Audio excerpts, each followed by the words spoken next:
2 years of JWST and a Falcon 9 malfunction. You're listening to Are We There Yet?, the radio show exploring space exploration.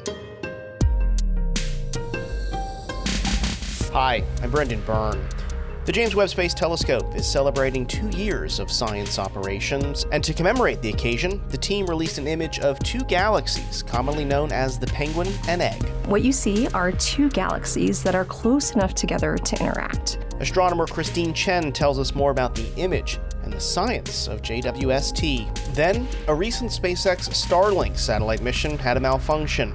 Falcon 9 rocket had issues with the upper stage, and 20 satellites were released into the incorrect orbit. They actually burned up in re-entry of Earth's atmosphere. Space industry analyst Laura Forsick joins us to talk about the implications of the malfunction for SpaceX and future astronaut missions.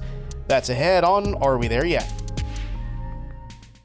10 times farther away than the Andromeda Galaxy are two galaxies with very unique shapes, the Penguin and the Egg.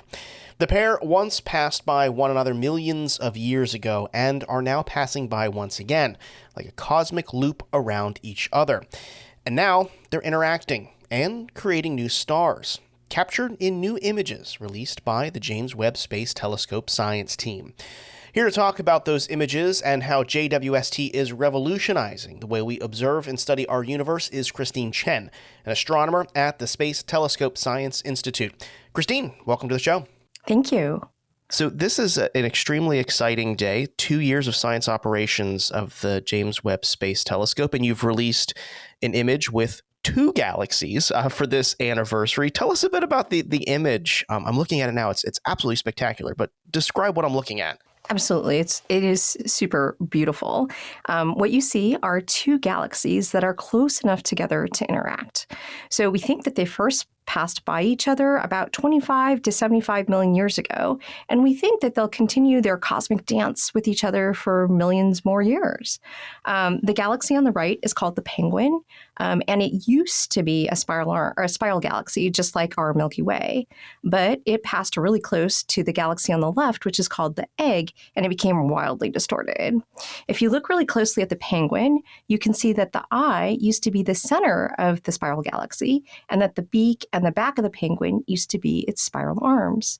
So we kind of learned from this that the beautiful structure of spiral galaxies is actually pretty delicate, and it can be easily torn apart when they encounter other galaxies.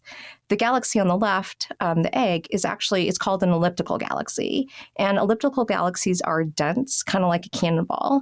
And so they're more difficult to change shape. I am looking at it, and it does look like a penguin, so that's a phenomenal description of it.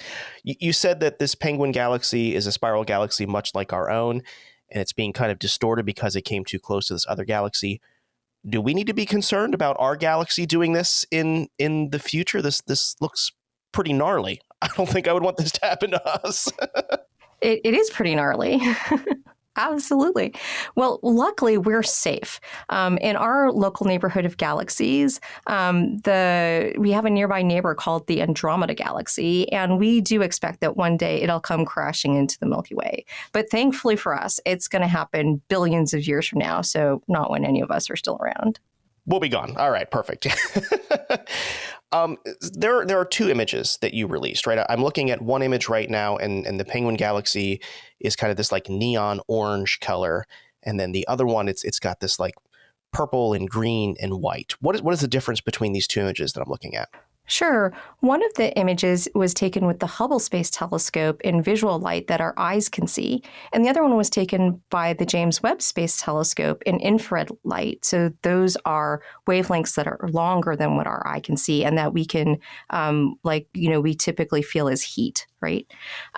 So when you look at the Hubble Space Telescope image and you look around the eye of the Penguin, there's actually this kind of stripe that goes across the eye and kind of down the back a little bit, and that's actually a dust lane in that galaxy. So in the spiral arms, you get dust, and they can obscure the light from stars that are in the galaxy. So one of the superpowers of being in the infrared is that you can see through dust. And so when you look through the JWST, you don't actually even see that dust lane in the image. And you've got the JWST website, there's this really cool tool where you can slide between the Hubble image and the JWST image, and I'm seeing that vein kind of disappear, and I'm peering through the clouds there. As you mentioned, that is one of the advantages of using infrared observations. What are you able to see more now that dust cloud is away? What have we learned more about this Penguin galaxy because of what JWST has on board? So when galaxies like spiral galaxies interact, it actually triggers star formation in the galaxy. And so that star formation can be enshrouded in dust and gas and be hard to see. And so the infrared lets us peer through it to see the baby stars that are forming in the hearts of those star forming regions. So I'm looking at baby stars. So not only is this an adorable looking penguin, I'm looking at baby stars in here as well. Exactly. Yep. You got it. And does that give us a better sense of kind of what's going on in this particular galaxy? Now, if you're seeing all these stars being formed, are you able to drill down and see like even what types of stars are being born, and could there possibly be some exoplanets, living in those habitats? Absolutely. So we can drill down and we can see the individual stars, and some astronomers are interested topically in like how star formation works. Like, for example, does star formation happen in one place and does it trigger star formation other places? Like, how important are these mergers in like triggering star formation in galaxies? So that's a whole science topic, right? But you brought up a really exciting area that astronomers are really interested in using JWST for, and that is the study of exoplanets. So for the observatory, about I think almost 30% of the proposals that the observatory receives every year are to study exoplanets and exoplanet formation. It's really hard to look at the planets around stars in galaxies that are that far away. So instead, these exoplanet and exoplanet formation studies tend to focus on stars that are much more nearby. So maybe within hundreds of light years instead of being, millions of light years or more away. We're speaking with Christine Chen. She is an associate astronomer at the Space Telescope Science Institute. Christine, I'm also looking at the slider, which is going to absolutely destroy productivity for me today because I'm so mesmerized by this. But I'm sliding from Hubble and I'm sliding to JWST. And on the Hubble image, what looks like these little tiny dots or smears turn into very pronounced looking galaxies. Tell me a bit about that. So you have identified, yes, the second superpower of JWST, which is to see distant galaxies. So this is because when we're thinking about our universe, we know that the universe formed in a big bang and everything flew apart, and the universe is continuing to get bigger and bigger all the time. It's expanding. And so that means that galaxies are flying away from us, and the farther they are away from us, the more rapidly they're flying away from us, right? If we think about like cars that go by us and the sound that they make, they kind of do this, right? So they become a higher pitch when they come towards us and then a lower pitch as they move away. So the sound waves kind of get compressed and then stretched out. So the same thing happens from the light from these galaxies. As they're flying away, the light from them gets stretched out from visual wavelengths that our eyes can see to the infrared wavelengths that JWST can see. And so this is why one of JWST's superpowers is to see the first galaxies, because the light from all of those first galaxies is redshifted into the infrared, where JWST has superb ability to see detail and sensitivity. And looking at this, Christine, like I am completely overwhelmed at everything that I'm looking at. And you said within this Penguin galaxy, in this image that you released, there's baby stars being born. And around those stars, we now know that there could be planets. There is just so much out there. How do you figure out what to point JWST at when literally are this image I'm looking at, there's got to be hundreds of galaxies in here. How do you focus your observations with such a powerful telescope when there's so much to look at? Oh, that is a great question. So, JWST is still relatively early in its mission. And so, at the beginning of the mission, we really relied on other observatories to tell us what might be interesting. And then we would go and follow up like the results from other observatories with JWST, and we would discover more things. And that would open like even more questions.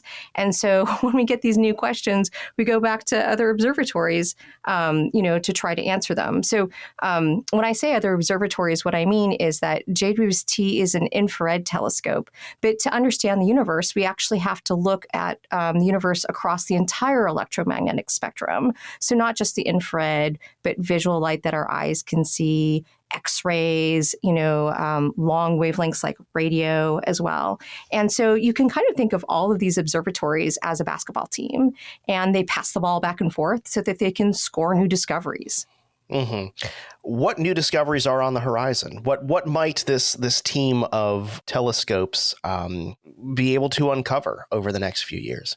Absolutely. So my particular interest is understanding how planetary systems form and evolve. So with JWST, one of its great strengths is to look at water and organic molecules in the infrared. So this has been a key question for a long time, is how do we follow the trail of water to understand how water got into, for example, the Earth in our solar system? And we think water is important because it's a critical component to life anywhere in the galaxy. So I'm really excited to continue using JWST and to understand how water might end up on terrestrial planets. So this is important because we think that Earth probably formed without water and that it showed up later. So with JWST, we can study water in other planetary systems to see how similar or different they are to our own solar system. In journalism, they say follow the money. In astronomy, they say follow the water. So is that what you're looking for? Well, finally, Christine, I know your time is limited. You all are celebrating 2 years of JWST science operations. This is an incredible image that you've released on the anniversary of it, but there are hundreds of more observations. Is there one particular one that you have been really excited about that JWST has captured over its 2 years in operation? Yeah, there are so many great results. It's really hard to pick one. In my area of study, understanding the formation and evolution of planetary systems, a couple of images that I really love. One appeared in the New York Times of the young star Fomalhaut, and it discovered an asteroid belt around that star for the very first time that wasn't seen with any other imagery. There's also another image of a planetary system called Beta Pictoris, where there's a new filament of dust that's been detected, and we think that's been caused by comets crashing into one another and creating dust that's been blown out of the planetary system by the star. So absolutely looking forward to more wonderful discoveries through the years. Mm-hmm. My mind is blown thinking that you can see evidence of water molecules and asteroid belts outside of our own solar system. It's absolutely incredible, the work that JWST and astronomers like yourself are doing. Christine Chen is Associate Astronomer at the Space Telescope Science Institute. Christine, thank you so much for joining us, and happy 2 years to JWST. Thank you so much, and thank you for having me. Still to come, SpaceX's Falcon 9 mission malfunction and satellites burning up in Earth's atmosphere. That's ahead on Are We There Yet?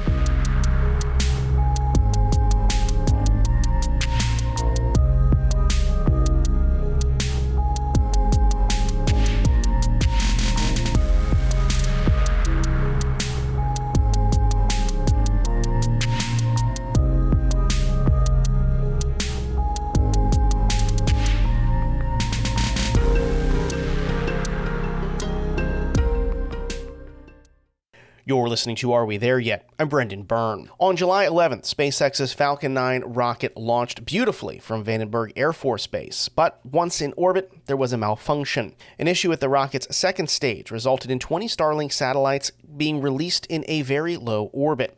The satellites never made it to their intended space, and the Falcon 9 rocket was grounded as SpaceX investigates the issue. Might this grounding affect upcoming human missions, like Polaris Dawn, a private crew mission bankrolled by billionaire Jared Isaacman, or the upcoming commercial crew missions to launch 4 astronauts for NASA to the International Space Station? Here to help answer those questions is Laura Forsick, a space industry analyst and founder of the consulting firm Astrolytical.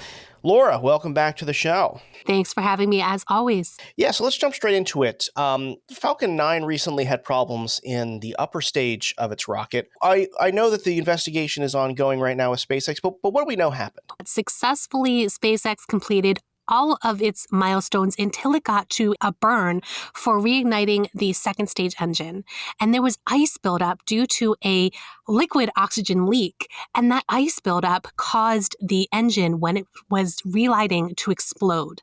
That didn't stop the satellites from being deployed, but it did mean that they got deployed in the wrong orbit, a much, much lower orbit. And it also meant that it was the first Falcon 9 failure, partial failure, in 9 years. We'll talk more broadly about what this means for SpaceX, but let's focus on the Starlink satellites. You said they did get deployed, but just not in the right place. Where were they supposed to be, and where are they now? So Starlink satellites hang out in low Earth orbit, which is a large range, but they got put in a very low Earth orbit, about 135 kilometers up. And space roughly begins around 100 kilometers, 50 miles if you're American. And that is just too low for Starlink satellites. They're not designed to stay that low. There's atmospheric drag even at 135 kilometers. So they were dropping, every time they circled the Earth, they were dropping about 5 kilometers, which meant that they actually burned up in reentry of Earth's atmosphere within hours, maybe a couple of days of when they were launched, which is not supposed to happen. They're supposed to stay up there a while longer. Mm-hmm. Is there any concern that they could be a threat to us down here on Earth? You mentioned they burn up in the atmosphere. Does that mean we don't have to worry about one of them plunking on our heads? That's correct. These are not large enough to survive re-entry. There are concerns that our models for what gets burnt up and what survives through the Earth's atmosphere is a little bit off. And so we have been seeing increasing reports that Starlink satellites, actually not Starlink, but satellites that we expect to burn up totally are actually surviving a little bit. But that shouldn't be the case with these Starlink satellites. They should have completely burned up and not be a problem. Are they essentially pieces of space junk or space trash at this point? And I know they won't pose a risk to you and me down here on Earth, but low Earth orbit's pretty crowded. If they're not in the right spot, could they pose a threat to other assets that are in space? In general, yes. With these particular ones, no, because they've already burned up. There's already, they were watching them. We're actually trying to boost them back up. SpaceX was. They reestablished connection with half of them. So 10 of the 20, they reestablished connection. They were trying to boost them. They failed to boost them. External trackers found 2 of them, and that was days ago, and they've all burned up by now. So in general, yes, we do need to worry about space junk, especially in low Earth orbit, which is getting very crowded. But these particular satellites are already gone. They're gone. How does that impact SpaceX and SpaceX's Starlink constellation? I mean, will this have a long or lasting impact to Starlink access? Not due to the Starlink constellation itself. This was 20 satellites. Starlink is composed of over 6,000 satellites at this point. So it's a setback, but it's a very, very minor one. What's a much, much bigger setback is the fact that now the Falcon 9 rockets are grounded. That means that SpaceX, in collaboration with the FAA, the Federal Aviation Administration, is doing an investigation to determine what went wrong. And while that investigation is going on, there are no Falcon 9s launching, which is a huge problem for not just SpaceX, but all of SpaceX's customers, including NASA. Let's talk about that. Really, the only U.S. vehicle that's approved by NASA to take crew members to the ISS right now is SpaceX's Crew Dragon. As you mentioned, it gets a ride on a Falcon 9 rocket. The second stage of this Falcon 9 rocket is under investigation, and the system itself is grounded. Are we anticipating a possible delay in launching the next crew rotation, which I think is supposed to happen next month? Yeah, I think it's more than possible. I think it's probable. We already see that the next crewed mission that was supposed to launch on Falcon 9 and Crew Dragon, which is actually a private mission called Polaris Dawn, that was supposed to launch at the end of July, and now that's delayed. And because that's delayed, that's going to tell me that every other crewed mission is also going to be delayed. So NASA's Crew 9 is going to be delayed. What they want to do is they want to make sure it's safe to launch Falcon 9, and they're going to test uncrewed launches, payloads, satellites, satellites before they put any people on board Dragon. This was a private launch, though. This Starlink launch by SpaceX was a launch to a customer, a commercial customer. It just so happened to be that they were their own customer. Does NASA get access to that data, or does NASA keep a close eye on that, even if it was a commercial payload? I'm sure that NASA will be informed by SpaceX if there's anything that they need to be informed about. But really, SpaceX at this point is coordinating with the FAA. So the FAA is responsible for the safety of launches and reentries. And SpaceX is providing a service to NASA. So NASA as a customer, and NASA being SpaceX is one of SpaceX's biggest and most important customers, is going to want to know what's going on. But it's not vital for NASA to know every step of the way. It's more important for, at this point, SpaceX to figure out what's wrong and fix it in coordination with the FAA. You're listening to Are We There Yet? I'm Brendan Byrne. We're speaking with Laura Forsick, a space industry analyst and founder of the consulting firm Astrolytical, about the recent Falcon 9 malfunction and what this may mean for both SpaceX's Starlink program and the company's partnership with NASA to launch astronauts to the International Space Station. And it seems like a very good chance the next crew mission is delayed, a delay for a launch.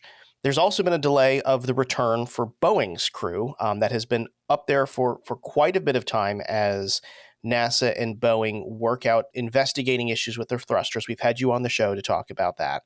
Are there kind of like these knockoff effects that happen with the delay of SpaceX system? Will Boeing stay up there longer? Can we even make assumptions about that? How does it impact human space flight at large? You bring up important questions that we don't know the answers to yet.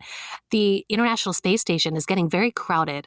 There's not a lot of room to maneuver the docking ports. And so what we're seeing now is, how do you juggle the logistics of a return of Boeing's Starliner in coordination with an arrival of the next crew mission of Dragon? And how do you coordinate that when we don't know how long the Falcon 9 is going to be grounded? And that's a big problem that NASA is currently working with SpaceX, with Boeing, and we just don't know the answers yet. But I can bet that this will affect the Starliner return simply because of that logistical juggling, the juggling act that NASA needs to do. This leads to this idea that you mentioned the last time we had you on the show. And I saw on the social media platform X, there was some conversations about this with this particular term, dissimilar redundancy. Remind us again of what dissimilar redundancy is, and why is this a great example of why NASA wants it? Exactly. So what happened here was that SpaceX has been so successful that we and NASA, but we as a whole community, the entire world in a sense, the Western world, has relied on SpaceX increasingly so. We have seen SpaceX Falcon 9 launches just every few days, and it seems like clockwork. It seems almost routine until something happens, and you just don't know what that something is going to be that's going to halt everything, like we're seeing here. Now, it shouldn't be a long pause. The last time this happened, it was a 6-month pause, and I don't see that happening this time around. It should be a pretty quick investigation. But while that investigation's going on, we just can't launch Falcon 9s, and we can't launch what was going to be on top of a Falcon 9. For example, there was the Northrop Grumman Cygnus, which was supposed to launch as a resupply mission on top of a Falcon 9, which is also going to be delayed most likely. So everything is a cascading effect because we relied on one system so much. And that's why it's important to have dissimilar redundancy, two systems that are different, so that if one goes down, the whole thing doesn't stop. And that is why NASA wants dissimilar redundancy with its crew capsules, so that when you have the grounding, whether it was a problem with Falcon 9 in this case or a problem with the Dragon, whatever reason, when you have one system down, you want another system to keep on operating so that things aren't at a standstill. And in this particular case, would more than two operators be ideal? I mean, we're looking at an issue where Starliner can't return home until further investigation of the thruster issues. SpaceX can't launch Crew Dragon until the upper stage has been cleared. Essentially, those two operators in this dissimilar redundancy cannot operate as intended. Would NASA want a third one in this particular instance, and is that in the cards? Oh, absolutely. I mean, I think the more the merrier. In fact, there were 3 in competition much earlier in the whole Commercial Crew program. There was the Dream Chaser, the Sierra Space Dream Chaser, which at this point is so far behind. It was not funded the way that Boeing and SpaceX were funded, but it is so far behind that we have not yet seen the Dream Chaser's first uncrewed launch, let alone a crewed launch, which will happen many years from now. So hopefully by the end of this year, we should see Dream Chaser come on board, launching on top of a Vulcan ULA Vulcan, so that we can at least start seeing Dream Chaser come on board. But yes, I mean, right now, the only other third option is a Russian Soyuz. And NASA does not want to be in the same position it was after Space Shuttle retired, when it was relying only on Soyuz to get astronauts to and from the space station. It would be an embarrassment at this point, especially because of the geopolitics between the United States and Russia, and having to rely on Russian technology when you have 2 American systems not operating as they should. I mean, that is an embarrassment. We've been focusing on the challenges of this upper stage issue with SpaceX Falcon 9 rocket, but I don't want to lose sight of the fact that this is the first issue with the Falcon 9 after hundreds of Falcon 9 launches. I mean, what does that say about SpaceX as a launch operator? And what do we know from its past issues in how they will tackle fixing this? It really is remarkable that SpaceX has had so much success over the past 9 years that we got to high numbers of launches before we saw any kind of failure. And this wasn't even a complete failure, it was just a partial failure, which tells me that this system really is truly very reliable. But nothing is perfect and nothing is completely infallible. We need to be sure that we don't get complacent about our systems. And the way that SpaceX operates is they do tend to put things to their limit, test their hardware to the limit. And so we could see that SpaceX has taken this as a lesson learned and will factor that into whatever constraints they had in terms of a leak in the engine, and make it much more improved for the next time so that it's an even more robust system. And my guess is it's going to happen pretty quickly. But the key here is if they can identify the problem, fix it, and get approval from the FAA to launch again. And we don't know how long that's going to take. But it won't take 6 months like last time. Like I said, it should only take, my guess is a few weeks, maybe a couple months. Well, we've been speaking with Laura Forsyth. She's the founder and executive director of Astrolytical. Laura, thank you so much for joining us once again and providing us your insight. Always a pleasure. Well, that's going to do it for this week's show. If you're not already, be sure to subscribe to the show's podcast feed so you never miss an episode. Do that on the NPR app, Apple Podcasts, Spotify, YouTube, or wherever you get your podcasts. Stay connected with this show. Be sure to follow us on social media. You can find us on Instagram and Facebook. We're at AWTY Space. And if you got an idea for a future episode of the show, or you want to join us as a guest, you can reach out to us. We're at awty@cfpublic.org. And more space coverage is online. Visit cfpublic.org/space. Are We There Yet? Is a production of Central Florida Public Media. Our producer is Marian Summerall. Our intern is Sophie Diaz. And editorial guidance is from Latoya Dennis. Support for Are We There Yet? Comes from our listeners. Until next week, I'm Brendan Byrne. Thanks for listening.